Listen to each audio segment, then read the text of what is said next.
സംസ്ഥാന സർക്കാരിന്റെ ഭാഗത്ത് നിന്ന് അനുകൂല തീരുമാനമുണ്ടാകുന്നതിന് തദ്ദേശ മന്ത്രി എം പി രാജേഷ് തടസ്സം നിൽക്കുന്നതായി വ്യാപാരി വ്യവസായ ഏകോപന സമിതി സംസ്ഥാന അധ്യക്ഷൻ രാജു അപ്സര.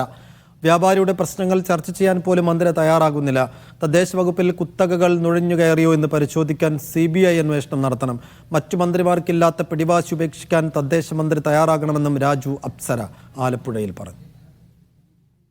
ഈ രാജ്യത്തെ വ്യാപാരി സമൂഹത്തെ തുടച്ചു നീക്കുവാനാണ് രാജേഷ് എന്ന മിനിസ്റ്റർ മന്ത്രിയായ ശേഷം ശ്രമിച്ചുകൊണ്ടിരിക്കുന്നത്.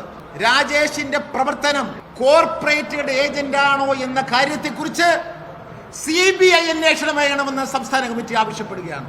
തദ്ദേശ സ്വയം വകുപ്പ് മന്ത്രി പല പ്രാവശ്യം യോഗം വിളിക്കാമെന്ന് പറയുകയും എല്ലാത്തിനും പരിഹാരമുണ്ടാക്കാമെന്ന് പറഞ്ഞെങ്കിലും അതിനുശേഷം ഇതുവരെ യോഗം വിളിച്ചിട്ടില്ല. ഞങ്ങൾ പറഞ്ഞ വിഷയങ്ങൾക്കൊന്നും തന്നെ മറുപടി തന്നിട്ടില്ല. ഒരു കാര്യത്തിനും പരിഹാരമുണ്ടാക്കിയിട്ടില്ല.